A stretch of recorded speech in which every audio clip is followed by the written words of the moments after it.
Saya nggak tahu juga kenapa dipanggil ketiga-tiganya, apa karena kami satu kantor begitu, kita nggak tahu. Jadi agar lebih clear ya, satu, pada tahap penyelidikan, karena pertanyaannya tadi Pak Mentan ya, pada tahap penyelidikan kami menerima kuasa dari Pak Menteri Pertanian Pak Syahrul Yassin Limpo pada tahap penyelidikan.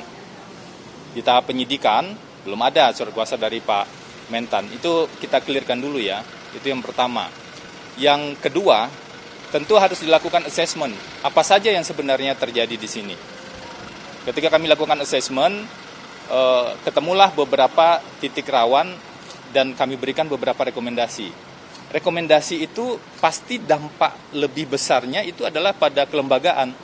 Jadi bagaimanapun juga rekomendasi itu pasti berdampak pada kelembagaan, dan kami kan tidak ingin pendampingan hukum yang dilakukan atau assessment yang dilakukan itu berhenti hanya pada aspek personal saja.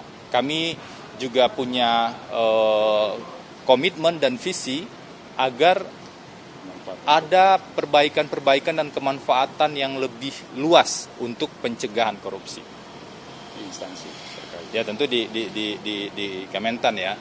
Nah itu kami harap kita semua bisa mengawal proses ini agar berjalan secara fair, betul-betul secara fair untuk melihat jika memang ada persoalan di sana, maka tentu saja persoalan hukum itu harus diproses sesuai dengan hukum acara yang berlaku. Dan mungkin tambahannya begini, kami setiap kali mendampingi klien kami, terutama dalam kaitan dengan proses hukum, kami selalu tegaskan untuk bersikap kooperatif. Itu selalu kami sampaikan, untuk bersikap kooperatif, karena kami tahu betul bagaimana proses penegakan hukum dilakukan. Kami juga dulu pernah ada di sana, jadi tentu kami tidak mungkin memberikan saran-saran yang berbeda daripada prosedur yang kami ketahui, daripada pengetahuan hukum yang kami ketahui. Sehingga sekali lagi, sebagai highlights, kami selalu menegaskan kepada semua klien kami, agar dalam mengikuti proses hukum dilakukan secara kooperatif, secara profesional, secara sesuai dengan prosedural, dan tentu kami juga mendampingi secara profesional. Itu poin pentingnya sebagai tambahan, saya pikir. Ya, jadi sederhananya begini, waktu di penyelidikan kemarin kan sempat Pak Mentan nggak hadir ya waktu itu, dan setelah kami cek kan memang ada pelaksanaan tugas.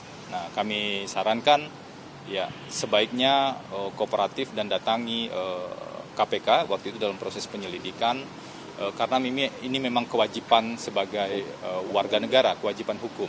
Sekaligus kami jelaskan ke beliau bahwa kewajiban kami sebagai advokat untuk menyarankan hal-hal tersebut. Begitu kurang lebih ya. Saya kira hasil asesmen titik rawan di Kementan itu apa? Nanti kita bahas lebih terkait dengan penyelidikan juga. Lanjut. Saya masuk dulu bersama Rasa Mala ke dalam. Oh ya, ini biar nggak simpang siur, karena yang dipanggil 3 orang, yang mendapatkan surat kuasa di tahap penyelidikan itu, di antara bertiga itu hanya saya dan Rasa Mala. Jadi Donald Faris tidak masuk dalam surat kuasa tersebut. Saya nggak tahu juga kenapa dipanggil ketiga-tiganya, apa karena kami satu kantor begitu, kita nggak tahu. Diperiksa untuk tersangka siapa? Suratnya belum saya terima. Mas, surat kuasanya berarti cuma terkait Mentan nggak berkata atau Gini aja, ini kan sudah cukup banyak ya informasi yang disampaikan.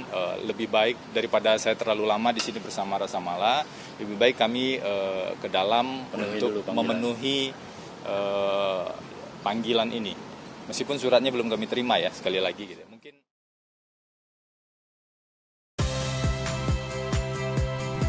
Saya Audrey Chandra, saksikan program-program Kompas TV melalui siaran digital, pay TV, dan media streaming lainnya. Kompas TV, independen, terpercaya.